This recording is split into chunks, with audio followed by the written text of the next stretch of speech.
നമ്മൾ കഴിക്കുന്ന ഓരോ അരിഭക്ഷണവും പഞ്ചസാരയും എങ്ങനെ നമ്മുടെ ശരീരത്തിലെ ലിവറിനെ നശിപ്പിക്കുന്നു, ഹൃദയത്തിന് കേടായി മാറുന്നു എന്നൊക്കെ നമുക്ക് വളരെ സിമ്പിളായിട്ട് മനസ്സിലാക്കാൻ ശ്രമിക്കാം. ഈ അരിഭക്ഷണത്തിന്റെ യാത്ര തുടങ്ങുന്നത് നമ്മുടെ തീൻമേശയിലാണ്, നമ്മുടെ പ്ലേറ്റിലാണ്. ഒരു ഉരുള ചോറ് നമ്മൾ കഴിച്ചു കഴിഞ്ഞാൽ വായക്കകത്തുള്ള ഉമിനീര്, അതിലെ എൻസൈമുകൾ ഈ കാർബോഹൈഡ്രേറ്റിനെ പൊട്ടിക്കാൻ ശ്രമിക്കുകയാണ്. കാർബോഹൈഡ്രേറ്റ് ഒരു ചെയിൻ പോലെയാണ്. ഉമിനീര് ഈ ചെയിനിലെ ഓരോ കണ്ണികളെ പൊട്ടിക്കാൻ നോക്കുകയാണ്. പക്ഷേ അധികം ചവച്ചരക്കാതെ കഴിക്കുന്ന ഒരു വ്യക്തിയാണെങ്കിൽ ഉമിനീരിന് ഈ ചെയിനുകൾ പൊട്ടിക്കാൻ ഒരു സമയം കിട്ടുന്നില്ല. അടുത്ത ഘട്ടം ആമാശയത്തിലാണ്. വായിൽ നിന്നും ആമാശയത്തിലെത്തിയ ഈ അരിഭക്ഷണത്തിന് അവിടെ പ്രത്യേകിച്ചൊന്നും ചെയ്യാനില്ല, കൂടുതൽ ദഹനം നടക്കുന്നില്ല. ആമാശയത്തിനകത്തെ ആസിഡുകൾ പ്രധാനമായിട്ടും പ്രോട്ടീനെ ദഹിപ്പിക്കാനാണ് ശ്രമിക്കുന്നത്. അങ്ങനെ ഏകദേശം ഒരു അരമണിക്കൂർ ആമാശയത്തിൽ ഇരുന്ന ശേഷം ഈ അരിഭക്ഷണം, ഈ കാർബോഹൈഡ്രേറ്റ് താഴെ ചെറുകുടലിലേക്ക് പോവാണ്. അവിടെയാണ് യഥാർത്ഥത്തിലുള്ള കാർബോഹൈഡ്രേറ്റിന്റെ ദഹനം സംഭവിക്കുന്നത്. പാൻക്രിയാറ്റിക് അമൈലേസ് എന്ന് പറയുന്ന അതിശക്തമായിട്ടുള്ള ഒരു എൻസൈം ഈ അരിഭക്ഷണത്തിലെ ഓരോ ചെയിനെയും മുറിച്ചു മാറ്റുകയാണ്. ഇങ്ങനെ മുറിച്ചു മാറുമ്പോൾ അത് ഗ്ലൂക്കോസ് തന്മാത്രകളായിട്ടും മാൾട്ടോസ് തന്മാത്രകളായിട്ടും മാറുകയാണ്. ഇങ്ങനെ തന്മാത്രകൾ ആയിക്കഴിഞ്ഞതിന് ശേഷം ഇനി അവിടെ അരിഭക്ഷണമല്ല, ഈ തന്മാത്രകൾ മാത്രമേ ഉള്ളൂ. ചെറുകുടലിലെ ഭിത്തികളിലൂടെ ഇടിച്ചു കയറുന്ന ഈ തന്മാത്രകൾ തൊട്ടപ്പുറത്തുള്ള രക്തധമനിയിലെ രക്തത്തിലേക്ക് അലിഞ്ഞു ചേരുകയാണ്.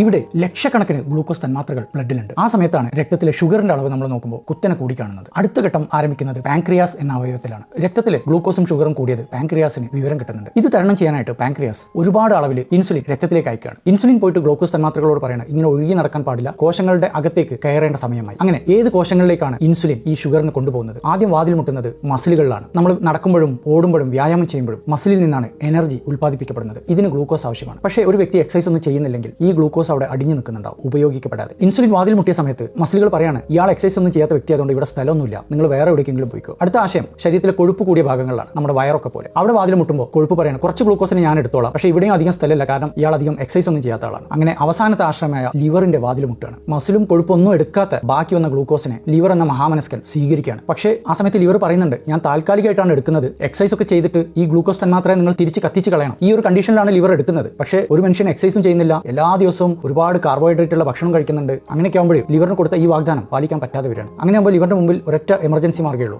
ഈ അടിഞ്ഞു കൂടിയ ഗ്ലൂക്കോസിനെ കൊഴുപ്പാക്കി മാറ്റുക. ലിപ്പോജെനിസിസ് എന്നാണ് ഇതിന് പറയുക. അങ്ങനെ പതുക്കെ പതുക്കെ ഓരോ അരിയാഹാരത്തിന് ശേഷം ആയിരക്കണക്കിന് കൊഴുപ്പ് ലിവർ ഉണ്ടാക്കിക്കൊണ്ടിരിക്കേണ്ട അവസ്ഥ വരികയാണ്. പല ആളുകളിലും ഇത് ഓരോ ദിവസവും സംഭവിക്കുന്നുണ്ട്. ബ്രേക്ക്ഫാസ്റ്റും ലഞ്ചും ഡിന്നറും ഒക്കെ ലിവറിൽ പോയിട്ട് അടിഞ്ഞു കൂടുകയാണ്. കാരണം എന്താണ്? ഇയാൾ എക്സർസൈസ് ചെയ്യുന്നില്ല, വണ്ണം കുറക്കുന്നില്ല. അങ്ങനെ വരുമ്പോൾ ലിവറിനകത്ത് മറ്റൊരു പ്രശ്നം ഉദിക്കുകയാണ്. ലിവറിന് അതിൻ്റെതായിട്ടുള്ള കുറേ ജോലി ഉണ്ടല്ലോ. ശരീരത്തിലെ ടോക്സിൻസ് മാറ്റുക, ഗ്ലൂക്കോസ് റെഗുലേറ്റ് ചെയ്യുക, പ്രോട്ടീൻ റെഗുലേറ്റ് ചെയ്യുക, കൊളസ്ട്രോൾ ക്രമീകരിക്കുക, പിത്തം ഉണ്ടാക്കുക. ഈ പറഞ്ഞ ജോലിയൊന്നും വേണ്ട രീതിയിൽ ചെയ്യാൻ പറ്റാതെ വരികയാണ്. ലിവറിന്റെ ഓരോ കോശങ്ങളും ആകെ സഫോക്കേറ്റ് ചെയ്തിരിക്കുകയാണ്. ഈ അവസ്ഥ എന്താണെന്ന് മറ്റൊരു പേരിൽ നിങ്ങൾ കേട്ടിട്ടുണ്ട്, അതാണ് ഫാറ്റി ലിവർ. പാവം ലിവർ ഇപ്പോൾ ഫാറ്റി ലിവർ അവസ്ഥയിൽ എത്തിയിരിക്കുകയാണ്. ഫാറ്റി ലിവർ സംഭവിച്ചാൽ നമ്മുടെ നഗരത്തിൽ ഒരു ഫാക്ടറി ഉണ്ടെന്ന് വിചാരിക്കുക, അത് കേടുവന്ന പോലെയാണ്. അതിൽ നിന്നുള്ള വേസ്റ്റ് തൊട്ടടുത്തുള്ള പുഴയിലേക്കും അന്തരീക്ഷത്തിലേക്കും ഒഴുക്കി കളയുന്ന അവസ്ഥ. മൊത്തം ശരീരം ഈ ഫാറ്റി ലിവർ കാരണം കേടുവരാൻ പോവുകയാണ്. VLDL എന്ന് പറയുന്ന ഒരു പ്രത്യേക ചീത്ത കൊളസ്ട്രോളിനെ ലിവർ ഉണ്ടാക്കാൻ തുടങ്ങുകയാണ്. ഇൻസുലിൻ റെസിസ്റ്റൻസ് കൂടാൻ തുടങ്ങുകയാണ്. നീർക്കെട്ടുണ്ടാക്കുന്ന ഇൻഫ്ലമേറ്ററി മാർക്കേഴ്സ് കൂടാണ്. BP കൂടാം, യൂറിക് ആസിഡ് കൂടാം, പ്രമേഹം ആരംഭിക്കാം.